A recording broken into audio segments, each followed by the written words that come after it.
This is the Dental Up Podcast, your daily source for insights from dentists and leaders in the industry. Brought to you by Keating Dental Lab, a full-service, award-winning dental lab that is here to add value to your dental practice. With high-quality restorations, friendly, reliable service, the best products and prices, come experience the Keating difference. Visit KeatingDentalLab.com for details. Good morning and welcome back to the Dental Lab Podcast. I'm Bob Brandon, your host and the general manager here at Keating Dental Lab. So we're going to continue along with our Academy of General Dentistry theme and pick up with part 2 from Dr. Chethan Chetty, president of the Southern California AGD chapter. Then stay tuned for the following weeks. We have 2 more episodes live from the annual scientific session of the AGD from Orlando, Florida. What a great event, incredible educational opportunities, top shelf all the way. A huge congratulations to the executive committee of the Academy for hosting a first-class event. And if you're the type of learner that likes to listen and watch live in-person CE, then you must consider the Academy of General Dentistry. Sure, there are tons of recorded webinars for free available, but nothing honestly compares to being there live with the educator in person. Thousands of AGD members that traveled to Orlando this past week can certainly attest to that. So here we go, part 2, Dr. Chethan Chetty.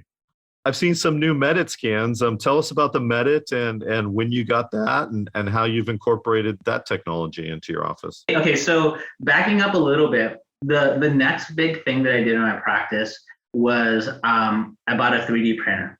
And cool. I bought a Sprint Ray printer early on, maybe 5 years ago. And I was like, I don't know what I'm going to do with this, but this is awesome. And so I'm going to get it. And so I got the printer and I just kind of try to figure out the things that I can do with it. And I learned that I can do a lot of things with it. We're printing models, we're printing surgical guides, we're making models for retainers and all the things that, it was all great. The surgical guides is probably the number one thing that I think that if you do a lot of implants, you'll make your money back and it's worth the investment right away. But the other things were well, why do I need to have a printer for this? Because it doesn't really, I can do it the way I'm already doing. I can pour up stone, I can do that. And I was, and this is all true, but I was like, it's not as cool. Come on, we gotta do it the cool way, And so I was always kind of for me, it's never it's not always what's the easiest way. And even though something might seem easier or more practical, I just kind of like to have the more fun technical way. And so my staff kind of hates me for that, but they appreciate it now. And so one of the things there's less air with the printers than a human being, Absolutely. And it's working in the background. So you don't have to sit there and check a model and pull the impression and trim the model. It's all done. So although there's a little bit more work up front, then you can just let the machines do their work and let the robots work for you. And so that's the way I always looked at it, is okay, it's a change in protocol, but ultimately it saves you time because it's more efficient in the way your time is used. Definitely. And so once you get over the learning curve, it's way easier. So we started using the printer for more and more stuff that I was mentioning. And so, now we use it, obviously we use it for surgical guides I mentioned, but I also use it for digital wax ups, and all of our night guards for the last 2 years have just all been 3D printed and they're amazing. I can't begin to tell you how accurate they are. So it was becoming a very integral part of what we were doing, and we were using the printer nearly every day for some reason or the other. And so this past December, I made the decision, I came in, we closed our office for 2 weeks at the end of the year. So I came in, I was like, this is my chance to let's see, where's our next step of evolution going to be? And so I walked into my office and I was like, all right, now's the time. So I went back to the lab, I disconnected the model trimmer.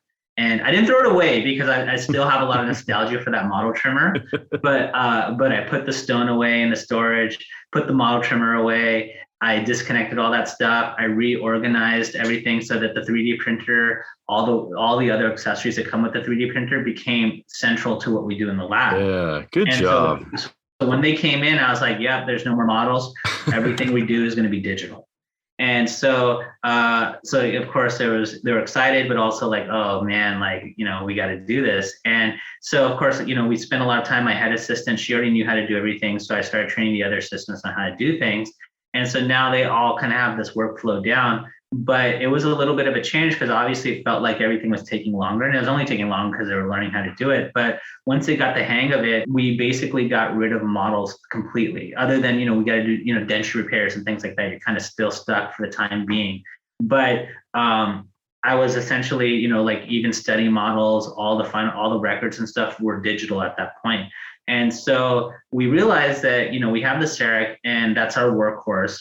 The prime scan. But when we have 3 dentists in the office, we all are kind of fighting for it. So you have one dentist doing crown, you have another dentist doing, a sure smile refinement or scanning. And so the assistant's scanning there, and then we're taking a scan for a night guard in the other room. And then the other dentist is waiting for a crown. And so, and then we're doing an implant in the other. So like, it just, all of a sudden we're like, oh my God, we need another scanner.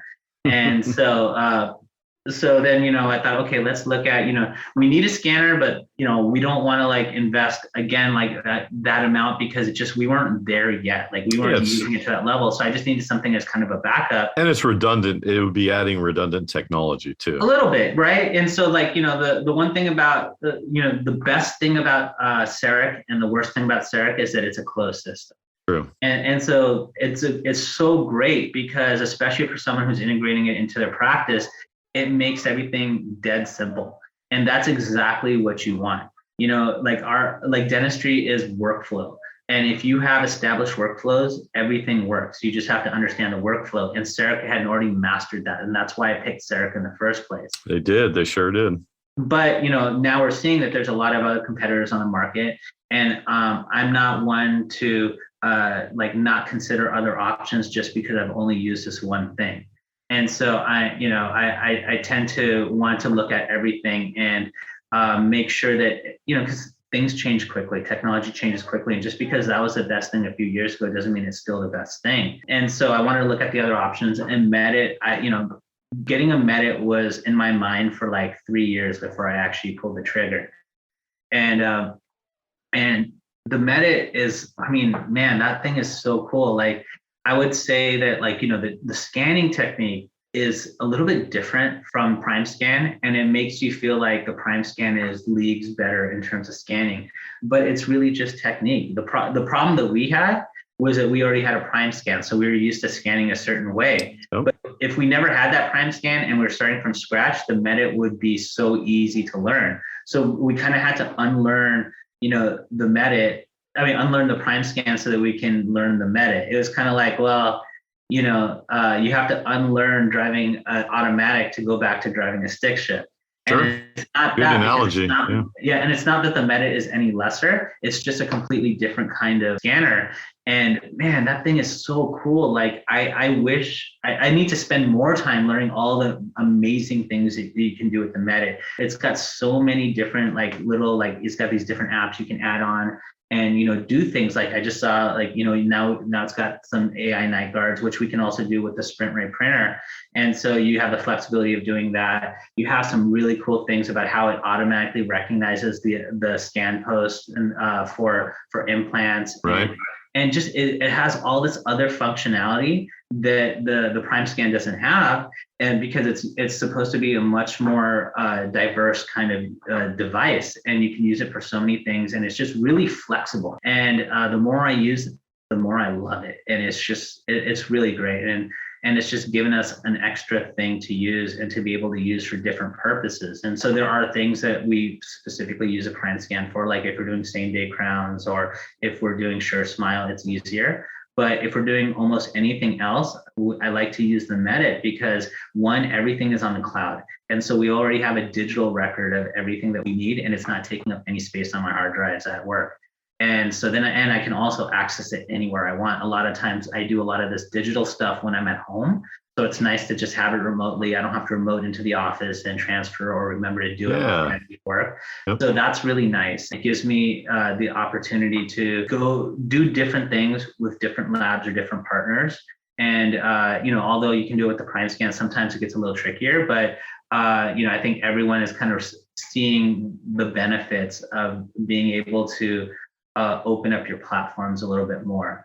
And so ultimately, it's kind of opened my eyes to like kind of what's in store for the next generation of digital dentistry. Yeah, that's beautiful. I mean, that's a perfect synopsis, and you're using, both pieces of technology to the best benefit for your patients and and for workflow. So congratulations on that, because I mean, a lot of practitioners, they just stick with one system and they never consider the strengths of some of the other competing systems out there. And there's nothing wrong with that, because like there's nothing wrong with sticking to a system that works really well for you, but you have to always be open-minded, because that's the key. Yeah. Just like you were saying on the, the learning curve or the meta, going back and unlearning the prime scan technique, and, Medit's a little bit different, and, but it's different technology. And again, I mean, I think both are great. We get hundreds of CEREC scans a week, and we get hundreds of Medit scans a week. So, right. They're both fantastic. So let's switch gears a little bit. You've been heavily involved in the AGD, and I think I heard earlier that was something you gained from your father as well. Tell us about your role in the Academy of General Dentistry and how you first came to be introduced to Keating Dental Lab. Sure. So I had the opportunity to join the board of the Southern California AGD early on. So and back in 2002. So I was only like 27 or 28. So I was never one to be involved in leadership. I wasn't. I didn't do that stuff at school. I wasn't in school leadership. I was just, I did my own thing. And so I never felt like that was a thing I needed in my life, but my dad, who is, a lifelong Rotarian and a lifelong, he's been a lifelong member of AGD as well. He strongly believes in, giving back to your community, whether it's your big community or your dental community. And so he always kind of preached that to me. And so then, he brought me along to a few meetings, and I was like, oh, that's really cool. And like, it's a CE that really drew me, but, I had the opportunity to get a little bit more involved. And that's really like kind of where my passion in like, organized dentistry and leadership took off. And, it's always a slow burn, right? It doesn't happen right away, but the more I got involved, the more I liked it, the more I got even more involved. And so it kind of led me down a road where I was president of the Southern California AGD I did that for 2 years actually. And then I moved on to the California AGD board, which is, all of California. And I was president of the California AGD. And that was an amazing experience to be able to be at that level of leadership and really interact with, like the president of the CDA and, people who, I was like, oh my God, these are like dental celebrities kind of, And so that was really a lot of fun. I had the opportunity to then, work at the national level at AGD in Chicago. And so I've served on several national councils, or a couple national councils for about 10 years now. And right now I'm in my third year of being the chair of the National Membership Council.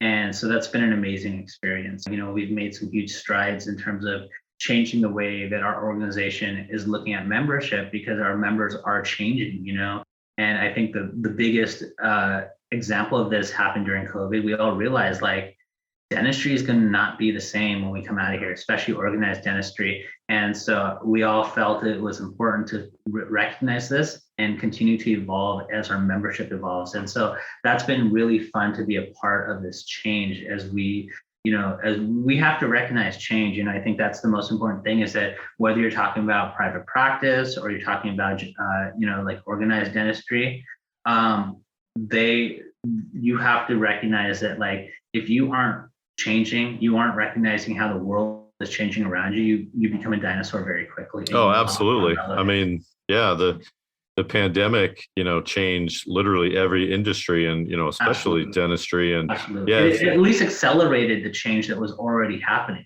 I think so. Yeah. And if you stick your head in the sand and try to ignore the problem, you're not going to survive. And I still remember that one day, it was like in June of 2020. And and we were here in the lab every day. We had customers that stayed open and, were still doing procedures. Not many, but I think most of them followed the ADA mandate. But yes, it was June of 2020. It was like 3 months after the pandemic started.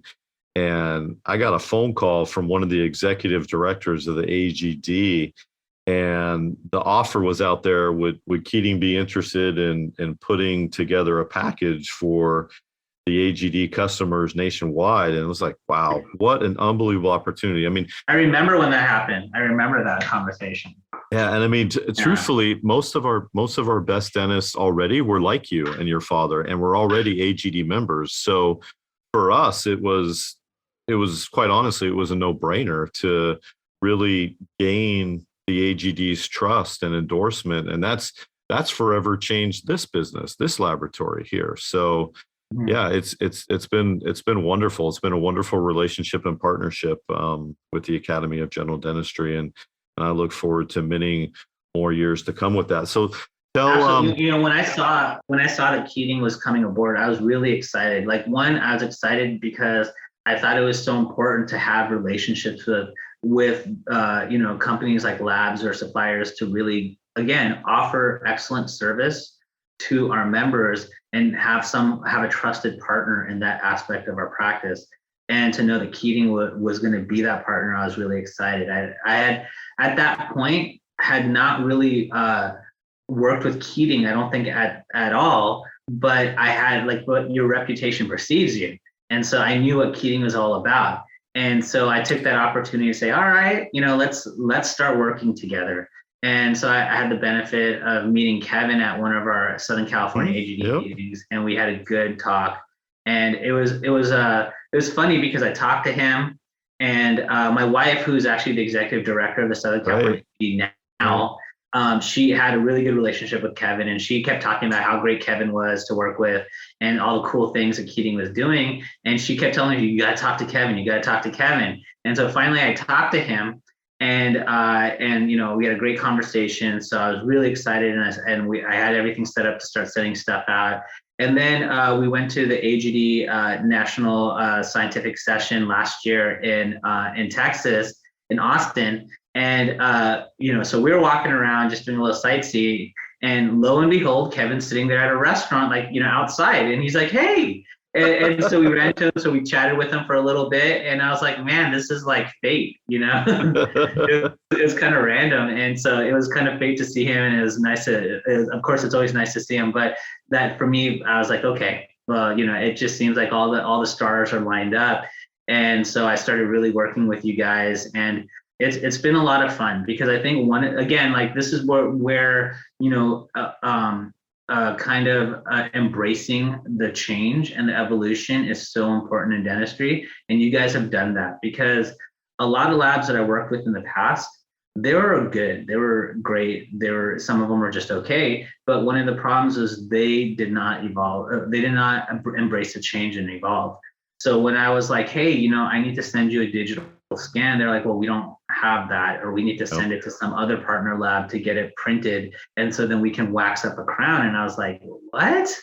Like, that doesn't make any sense. Like, why are you how are you doing dentistry like that still? I mean, there's a value to it, and I have a tremendous amount of respect for old school lab technicians that would wax crowns up and do that. I mean, coming from USC, we did a lot of that graduating. And so I have a tremendous respect for that. But, the industry's changed, and things are digital, and things are computerized, and you still have to have that part as well. And that's what I liked about Keating, was that you guys already had that, and I literally just had to be like, okay, I'm going to upload to the portal, and then I can communicate with you guys via email. Because what's worse, I mean, I know that you guys hate it, is like, you guys call me and you're like, okay, I need to talk to Dr. Chetty about this one thing. And then, of course, I'm busy seeing patients. And then 3 weeks later, I'm like, oh, hey, by the way, I forgot to call you back, and this case has been on hold. So now you just email me, and then I just go to the portal, I email you back, and then the problem's solved. And it's so much more convenient. But, again, take advantage of the technology that makes our lives easier. Oh, definitely. Because then, I mean, it solves problems, so much faster. And it's basically, you look at the message when it's convenient for you. Absolutely. You reply to the message, and then it's like an automatic update for us in the cases, so that Exactly. not sitting on hold for 3 weeks. And yeah, we solve a lot more problems these days through automation than we do with phone calls. But we have a lot of customers that prefer the phone method as well. Of course. But like I was mentioning earlier, workflow is everything. It is. And if you don't have an established workflow, then it's really hard to get things done in a consistent way. And so you have to provide that workflow to your clients, and you guys have that workflow already established.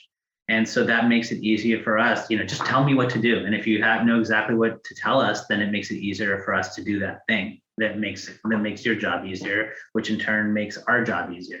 Right. Yeah. And going back to, the pandemic and the way that this laboratory evolved. I mean, we've made literally every single investment we've made has been into our our CAD/CAM departments. And, that is the future of our industry. That's the future in the office. That's the future here, at the laboratory and being on the bench. I mean, we've replaced more, bench technicians with computer technicians, really. Wow. And, a technician can wax, comfortably can wax, 10 to 15 units of gold crowns a day, or full contour restorations a day. But, a technician designing on the computer, they can easily double that output. So, absolutely, might as well use the technology to our benefit, and we can serve more patients in that manner. No question.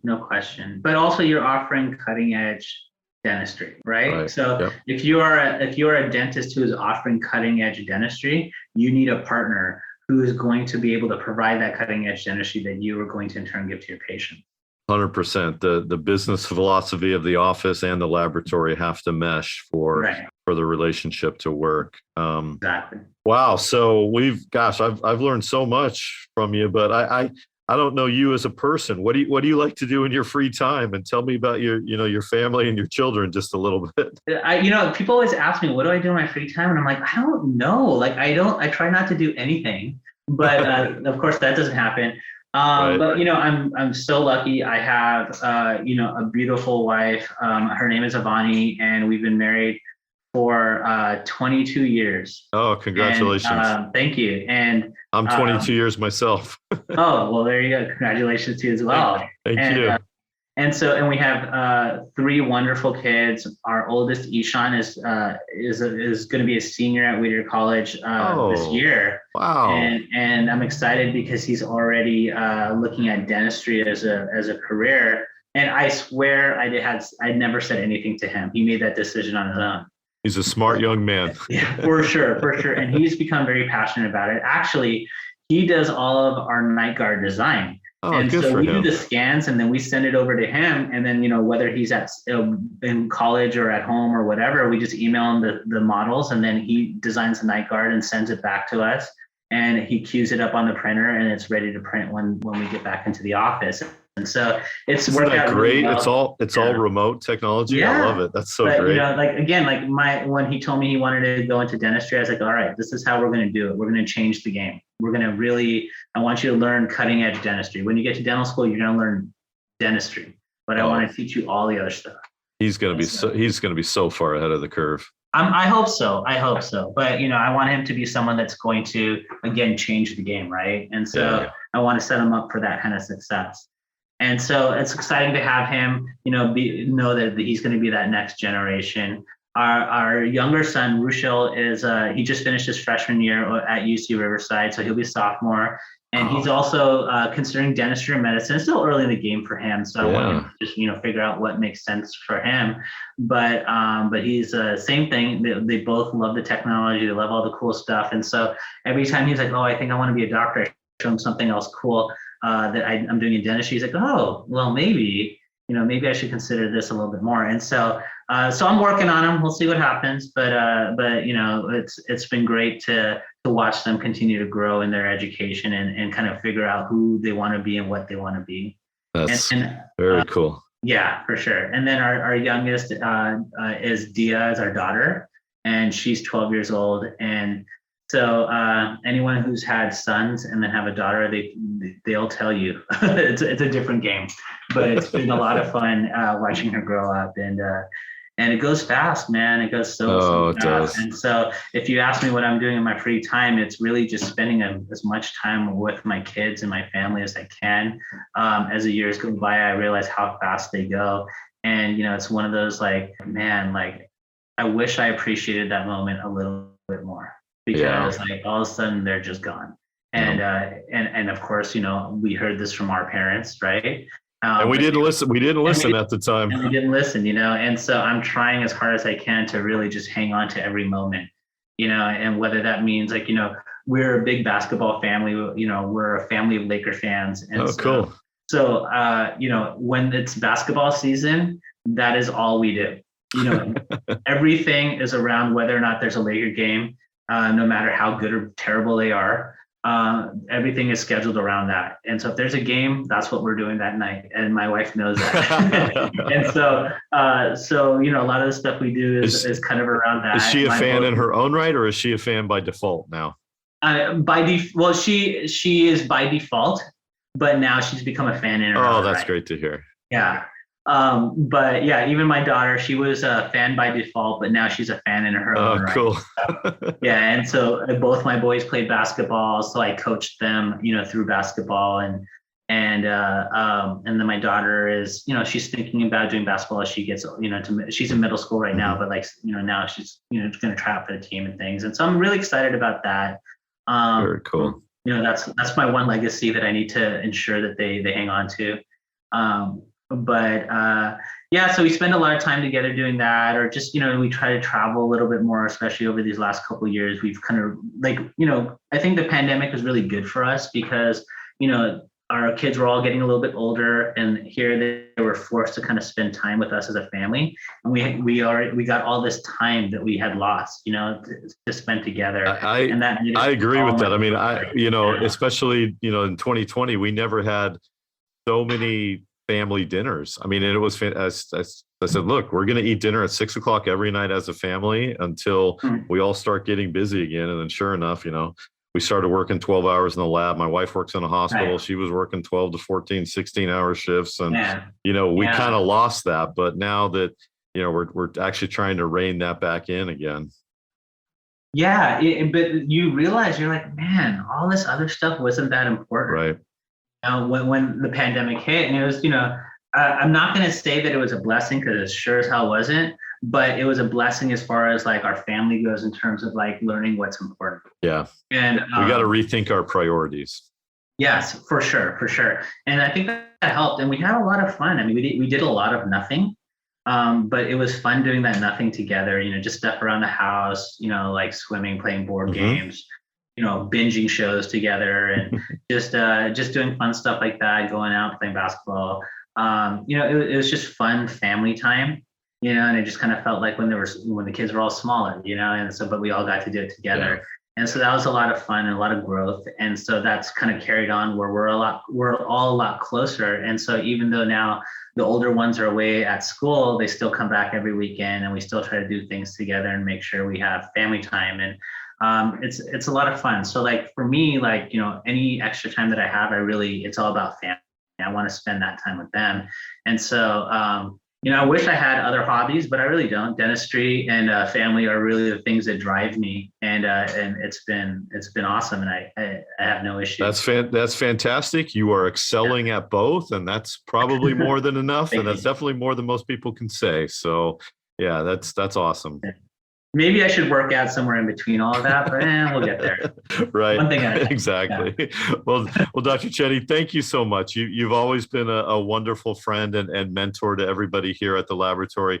I thank you and your wife for all of your time and effort you spent with us and in helping Kevin put together all the programs for the Southern California AGD community. And you guys are great, and I wish you all the best. Oh man, thank you so much. And first of all, thank you for the opportunity to be on the podcast. I really enjoyed it. It's always a lot of fun talking dentistry.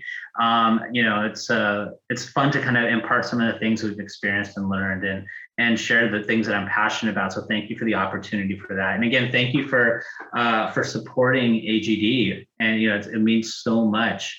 And thank you to Kevin for helping us out with all our great programs, and just people have loved it, and we've been so successful with Keating support. And so it's been a great partnership. I'm looking forward for many more years of that. It is. It's on every level. It is a wonderful partnership. And again, it goes back to, the business philosophy of the AGD, the education, the mission of the AGD, and our mission of this laboratory. They mesh very well. So I envision many years of a successful partnership to come. Looking forward to it so very much. Awesome. Well, Doctor, thank you so much again. I wish you all the best. I'd love to speak with your father one day and tell him what a great office and dentist you are. So maybe you can pass along his information to me at some time, because I would love to congratulate him.